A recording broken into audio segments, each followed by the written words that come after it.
You ever have someone take credit for your idea right in front of everyone? That's what my VP did. I pitched something huge, and next thing I know, she's presenting it like it was hers. But here's the thing. I had proof I came up with it first, and I wasn't about to let that slide. My name is Marcus Thorne. I'm 33 years old, and I don't just show up to work. I build things that last.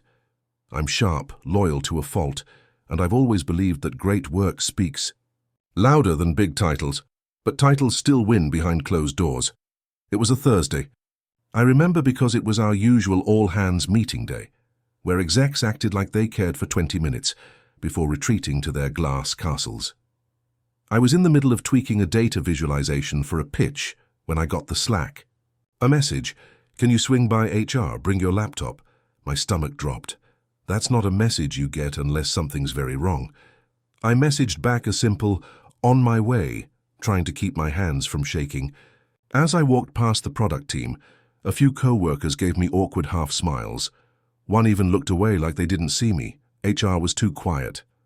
The head of HR, Nicole, didn't even offer me water like she usually did. My manager wasn't there. Instead, sitting beside her was Vanessa, our VP of Strategy. The same VP who'd just presented my idea, the Connect Plus integration plan, at last week's executive summit, like it had sprung from her own head. Nicole cleared her throat. "Marcus, due to a realignment in strategic direction, your position is being eliminated effective today. We appreciate your contributions." I didn't hear the rest. My ears were ringing. I looked at Vanessa. Her arms were crossed, expression unreadable, like this wasn't personal, just business. But I knew better. "I'm sorry," I said, cutting Nicole off. "You're saying I'm being fired right after the company greenlit the exact rollout plan I created?" Nicole shifted uncomfortably. "We can't comment on internal decisions beyond what's been shared," Vanessa finally spoke. "You've been an asset, Marcus, but things evolve. It's not about any one idea." I laughed bitterly.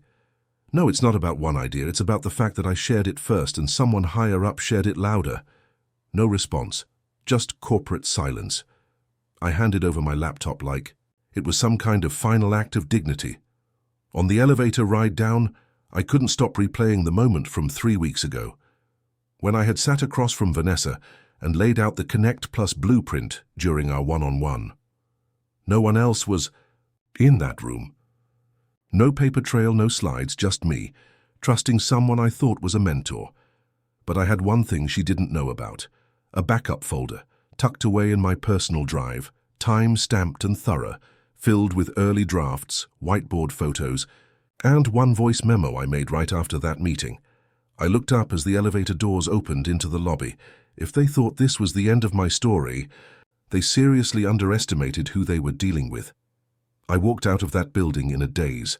No box, no goodbyes, just the sting of betrayal and the weird echo of Vanessa's voice in my head, calling it a realignment. What a joke. Sat in my car for a solid 20 minutes, just staring at the steering wheel. My phone buzzed. LinkedIn alert. Vanessa Ramirez just posted, "Thrilled to announce the rollout of our new Connect Plus initiative. Exciting things ahead." With a photo of her in front of my diagram. That's when the anger finally burned through the shock. I wasn't just fired. I was erased. But Vanessa didn't know everything.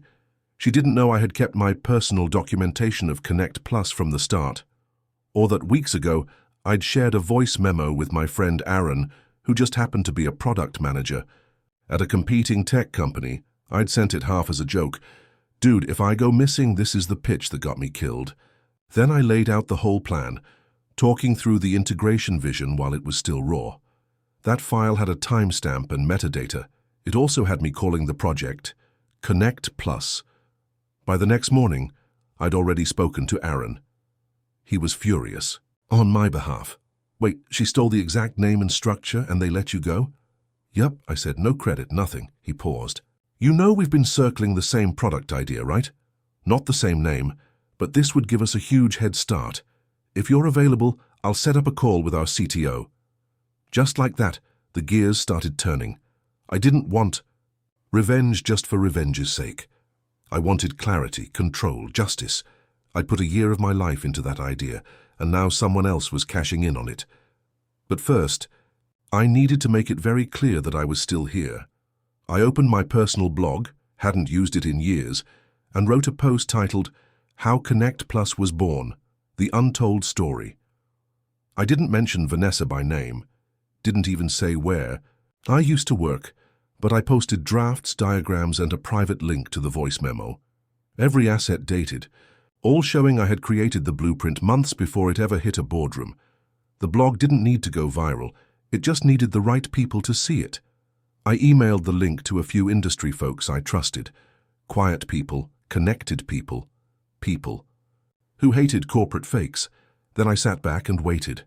It only took 2 days before someone unexpected reached out, a journalist from a mid-sized but respected tech news site. Her subject line?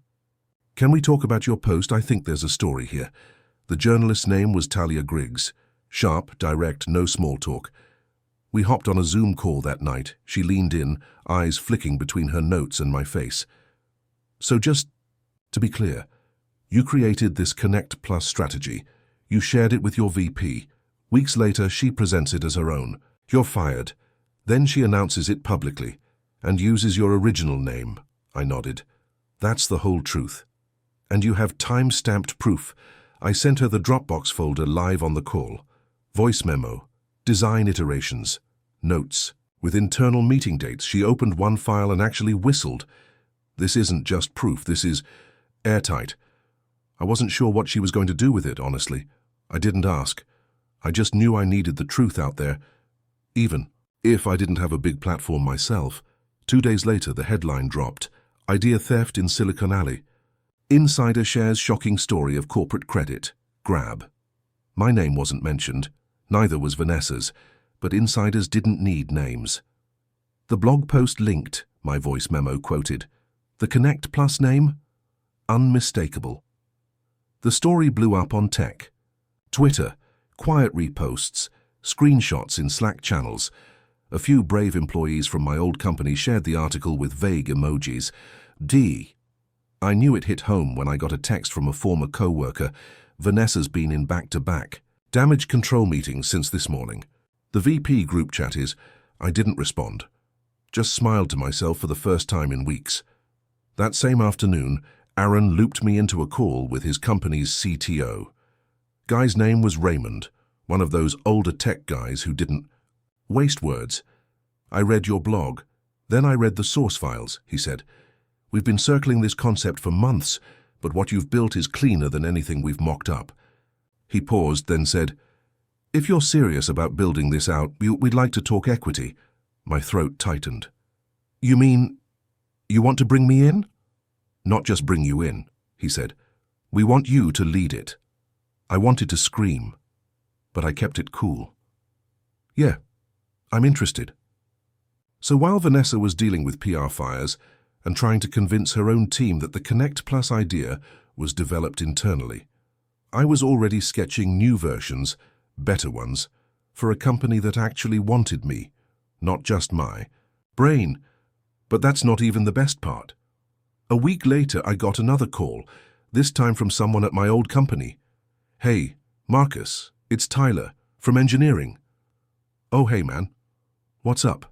He hesitated. "You didn't hear this from me. But a few of us are leaving. We're done with the politics. Honestly, we'd follow you if there's anything brewing." I didn't say yes, not yet.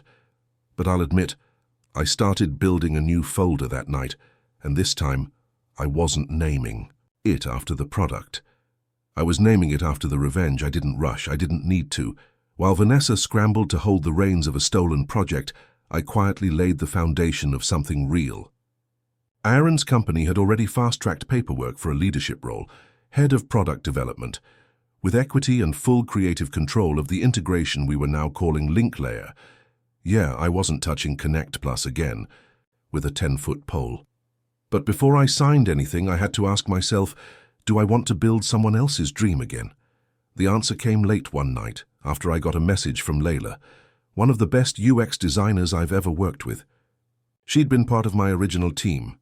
"Hey, I read the article, and I knew that project was yours. I'm quitting Friday. If you're doing anything, let me know." That made 4. Tyler from engineering, Priya from QA, Layla, and my old marketing lead, Jason, who left a emoji under a random tweet I'd posted. So yeah, I made my decision. I told Aaron and Raymond thank you, sincerely, and walked away from the offer. Not because it wasn't good, but because I finally saw the real opportunity. Build my own product, my own company, my own culture. I took a small loan, launched an LLC, named it Rootline Labs, because what got me here wasn't just code. It was knowing the root of ideas mattered more than the flash at the top. I reached out to every ex-colleague who had reached out to me with even a shred of belief. Here's the deal, I told them. It won't be glamorous at first. No ping-pong tables, no big salaries, just raw, honest work, and full transparency to high. My shock? Most of them said yes. We weren't just trying to rebuild Connect Plus. We were building something better, more open, more adaptable, and without a VP breathing down anyone's neck, pretending to be the genius in the room. We met in coffee shops, in Slack channels, in garages and borrowed co-working spaces. At night, I'd work with Layla on UI mock-ups. Early mornings, I'd refine specs with Tyler and Priya. It felt like the early days again, messy, passionate hours. And the best part? Word got out. Investors started sniffing around after a Medium piece Layla published about ethical tech ecosystems. Jason worked his PR magic. Suddenly, our tiny LinkedIn page had a few thousand curious followers. Seed funders started reaching out, but one message stopped me cold. It was from Vanessa. "Hey Marcus, just heard you're working on something new. Maybe we should talk." She added a smiley face. The audacity. I didn't reply. Instead, I took a screenshot of her message and sent it to Layla with one word: fuel. Because I wasn't done. I was just getting started. 3 months later, we had a working prototype. Link Layer wasn't just functional. It was clean, fast, and flexible enough to plug into multiple client ecosystems. It solved the exact problems. I'd pitched in Connect Plus, but with fewer limitations and better user flow. The early feedback from test clients was electric. We'd landed 2 angel investors, built a waitlist of 500+ enterprise users, and launched a soft beta. But poetic justice. That arrived in the form of a calendar invite. Subject: Enterprise Tech Innovation Panel, live pitch event. Host: one of the largest SaaS accelerators in the country. Guests: 5 startups and 3 corporate innovation teams. I almost dropped my coffee when I saw the speaker list. Vanessa Ramirez, VP Strategy, Blue Peak Systems. Same company, same title, same polished smile in her headshot. Her topic? How Connect Plus is redefining integration in enterprise platforms. I laughed so hard I had to mute myself on our team Zoom. This was it, our first real intersection. Not behind closed doors. Not in rumors or Slack whispers. A public event, live-streamed, recorded, and judged. I didn't tell my team right away. I didn't want revenge to taint the momentum we'd built. But the night before the event, I pulled them all into a late call. "I need to tell you something," I said. "Tomorrow's pitch and she'll be there." Tyler narrowed his eyes. "She? Vanessa," I said. "Blue Peak's bringing Connect Plus to pitch." The silence was heavy. Then Layla spoke. "What are you going to do?" I let the quiet hang before answering. Nothing shady, nothing dramatic. We just show up and let our work speak for itself. And we did. When it was our turn, I walked on stage, took a deep breath, and introduced myself. Not with bitterness, not with vengeance, but with clarity. I told the story of Link Layer. The real story. I spoke about ethics, innovation, and the power of ownership. I ended with our roadmap, our early traction, and one line that got quoted on social media more than anything else. Ideas don't belong to the loudest person in the room. They belong to the one who builds. The applause felt like closure.